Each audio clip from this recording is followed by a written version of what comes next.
அன்பு நேயர்களை வணக்கம். இந்த ஆண்டு ராம நவமி 6ஆம் தேதி ஞாயிற்றுக்கிழமை வருது.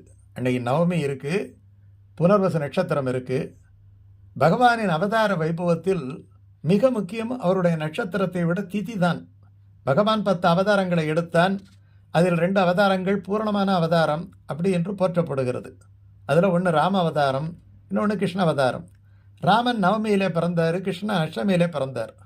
அதனால் இந்த 2 திதிகளும் பகவானுடைய பூரணமான அனுகிரகத்தை பெற்று திதி ஸ்திதி ஆகியது. ஸ்திதி என நிரந்தரமாகியது.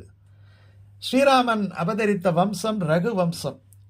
சூரியனிலிருந்து தொடங்குகின்ற வம்சம்தான் ரகுவம்சம். கட்வாங்கனின் மகன் தீர்த்தபாகு மிகச்சிறந்த ஆட்சி செய்தான். இந்த மன்னனின் மகன் ரகுவின் பெயரால் தான் இந்த வம்சமே தொடங்குகிறது. காளிதாசன் அற்புதமான வடமொழி கவிஞன். அவன் தன்னுடைய ரகுவம்சம் என்று ஒரு நிகரற்ற காவியத்தை வடமொழியிலே படைத்தான். சூரியகுல கொழுந்தான ராமருக்கு முன்னாலே அந்த குலத்திலே யாரெல்லாம் பிறந்தார்கள், யாரெல்லாம் சிறப்பான ஆட்சி செய்தார்கள், ராமனுக்கு பின்னாலே அந்த குலத்திலே யாரெல்லாம் பிறந்தார்கள் என்பதை பற்றியெல்லாம் சிறப்பாக எழுதப்பட்ட காவியம்தான் இந்த ரகுவம்சம். ராமனுக்கு முன்னும் பின்னும் இருக்கும் 32 அரசர்களை பற்றி ரகுவம்சத்திலே காளிதாசர் குறிப்பிடுகின்றார். அதில் ரொம்ப நடுநாயகமாக இருக்கக்கூடியது ராமனுடைய கதை. வெகு நாட்களாக குழந்தை இல்லாத தசரதன் வசிஷ்டரின் ஆலோசனையின் பெயரிலே ஒரு பெரிய யாகத்தை, புத்திர காமேஷ்டி யாகம், ஒரு குழந்தை பெறுவதற்கான யாகம், அதை செய்கின்றான். அந்த யாகத்தின் பலனாக பகவான் கோசலையின் வயிற்றில் ஸ்ரீராமனாக அவதாரம் செய்தார். அவன் கையில் வச்சிருக்கக்கூடிய சக்கரம் இருக்குது இல்லையா, சுதர்சன சக்கரம். அந்த சக்கரத்தினுடைய அம்சமாக கைகேயின் வயிற்றில் பரதனாக பூச நட்சத்திரத்திலே அவதரித்தான். அவனை எப்போதும் பிரியாத ஆதிசேஷன் பாஞ்சசன்யம் என்னும் சங்கின் அம்சமாக சுமித்ரையின் வயிற்றில் லட்சுமணனாகவும்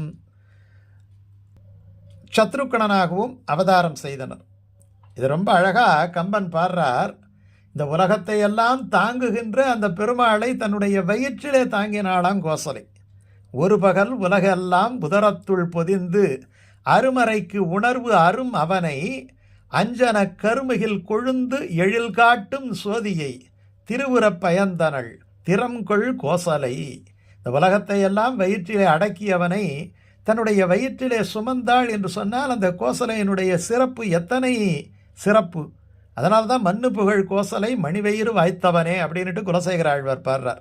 அப்படிப்பட்ட ராம அவதாரம். நடத்தையில் நின்றுயர் நாயகன். எப்படியெல்லாம் வாழ வேண்டும், எப்படி மற்றவர்களை அரவணைக்க வேண்டும், சகோதரத்துவத்தை எப்படி காப்பாற்ற வேண்டும், எல்லாரையும் எப்படி எளிமையாக அணுகி அவர்களுக்கு வேண்டியதை எல்லாம் செய்ய வேண்டும், இந்த உலகத்துக்கு எந்த விதமான சேவைகளை எல்லாம் செய்ய வேண்டும், எப்படி அரசாள வேண்டும், எப்படி எதிரியை ஜெயிக்க வேண்டும், எப்படி நிதானமாக இருக்க வேண்டும், எப்படி மன்னிக்க வேண்டும், இப்படி பல விஷயங்கள் ராமனுடைய வாழ்க்கையிலே நாம் தெரிந்து கொள்ளலாம்.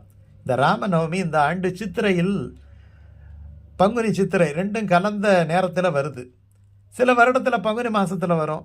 அது காரணம் என்ன அப்படின்னு சொன்னால், இந்த எப்படி கணக்குறாங்க அப்படின்னு சொன்னால், சைத்திர மாத சுக்லபட்ச நவமி, சுக்லபட்சம்னா வளர்பிறை. சைத்திர மாதம்ங்கிறது சித்திர மாதம் கிடையாது. பங்குனி அமாவாசைக்கு அப்புறம் அது சைத்திர மாதம், சாந்திரமான முறையில் சைத்திர மாதம் அப்படிம்பாங்க.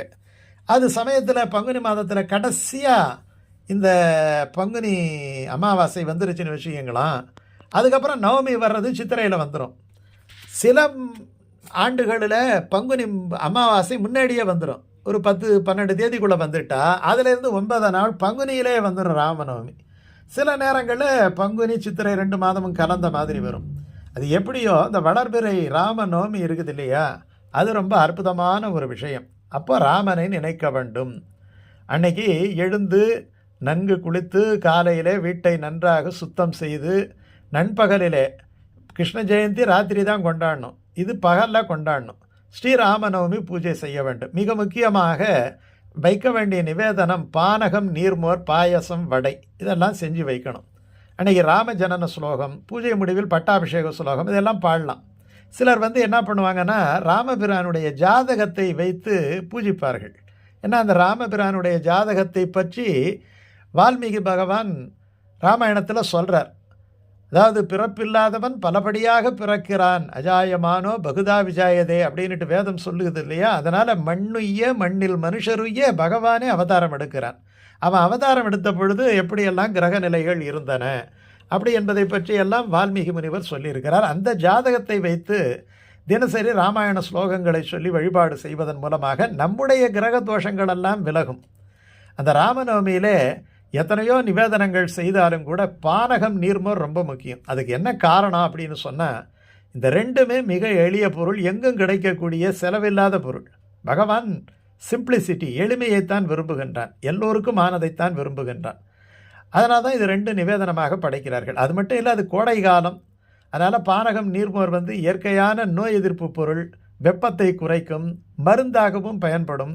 அது மட்டும் கிடையாது, விஸ்வாமித்திரருடன் இருந்த பொழுது 14 வருஷம் வனவாசத்தில் இருந்த பொழுதெல்லாம் என்ன கிடைக்கும் காட்டில். அதனால் நீர்மோரும் பானகமும் தான் தாகத்திற்காக அருந்தியதாக ஒரு குறிப்பு இருக்கிறது. அதனால தான் நம்ம நீர்மோரும் பானகமும் ராம அவதாரமான ராமநவமி அன்று வழங்குகின்றோம். அன்றைக்கி சொல்ல வேண்டிய ஒரு எளிமையான ஸ்லோகம் இருக்குது. அந்த ஸ்லோகம் சொன்னால் சகஸ்டநாமம் சொன்ன பலன் நமக்கு கிடைத்திடும்.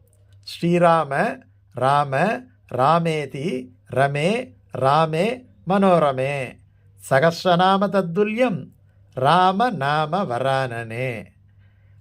இதுவும் ஒன்று வரலன்னா ராமா ராமா ராமா ராமா ராமா ராமஜெயம் ராமஜெயம் அப்படின்னு சொல்லி வணங்கினா போதும். காரணம், அதுக்கான மதிப்பு எவ்வளவு தெரியுமா? ராமஜெயம் என்று சொன்னாலேயே நாடிய பொருள் கைகூடும், ஞானமும் புகழும் உண்டாம், வீடு இயல் வழி அது ஆக்கும், வேரியம் கமலை நோக்கும். அந்த மகாலட்சுமியே பார்ப்பாளாம் அந்த ராமநாமத்தை சொன்னான். நீடிய அரக்கர் சேனை நீருபட்டு அழிய வாகை சூடிய சிலை இராமன் தோள் வலி கூறுவார்க்கே.